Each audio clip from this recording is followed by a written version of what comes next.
আসসালামু আলাইকুম ওয়া রাহমাতুল্লাহ। ওয়ালাইকুম আসসালাম। তোমরা কেমন আছো? আলহামদুলিল্লাহ। আলহামদুলিল্লাহ, আমি ভালো আছি। আমরা সকলেই আল্লাহর কাছে ইলমের জন্য, বিদ্যার জন্য প্রার্থনা করি। সকলেই বলি রাব্বি জিদনি ইলমা, রাব্বি জিদনি ইলমা, রাব্বি জিদনি ইলমা, রাব্বি জিদনি ইলমা। আলহামদুলিল্লাহ, আজকে আমরা শিখব আলিফ সবসময় খালি থাকে শিক্ষা, আর আলিফের সূরাতে হামজা শিক্ষা। নজর বোর্ড, নজরের দিকে তাকাও। এটা আমি কি লিখলাম? আলিফ। এটা কি লিখলাম? আলিফ। এটা আমি কি লিখলাম? আলিফ। এটা কি লিখলাম? আলিফ। কয়টা আলিফ হলো? চারটা আলিফ। চারটা আলিফ হয়েছে, ঠিক না? এখন আমরা শিখব আলিফ সবসময় খালি থাকে শিক্ষা। গতকাল ক্লাসে আমরা শিখছি হরকত, এক জবর এক জের এক পেশকে বলে। তারপরে শিখছি তানবিন, দুই জবর দুই জের দুই পেশকে বলে। এরপরে করছি জজম, এরপরে করছি তাসদীদ, ঠিক আছে?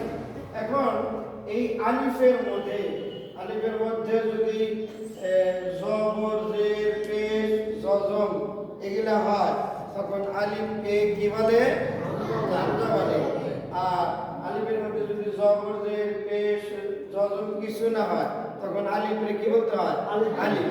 উচ্চারণে একই, আলিফ জবর আ, হামজা জবর আ একই, কিন্তু পড়তে পার্থক্য করতে হবে। তাহলে আমরা শুনব আলিফ সস, আমার সাথে বলো, আলিফ সবসময় খালি থাকে শিক্ষা।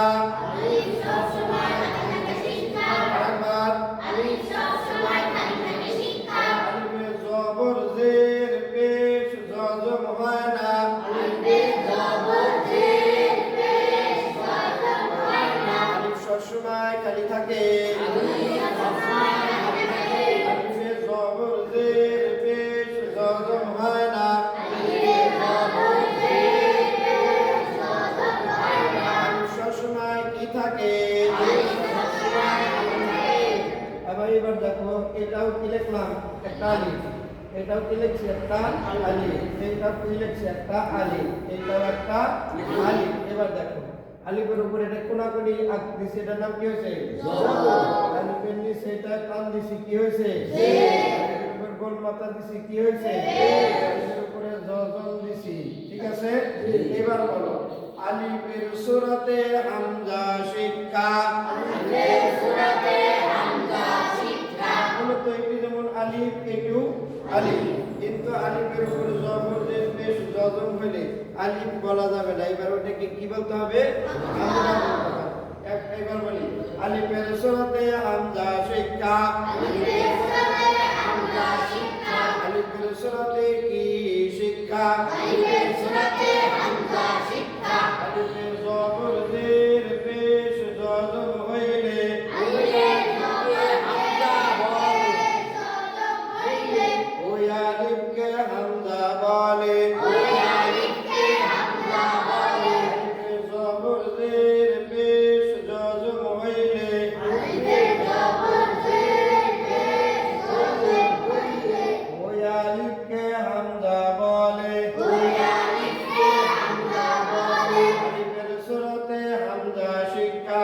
আলিফের সূরাতে হামজা শিক্ষা। আলিফের জবর জের পেশ জজম হইলে আলিফের জবর জের পেশ জজম হইলে ওই আলিফকে হামজা বলে।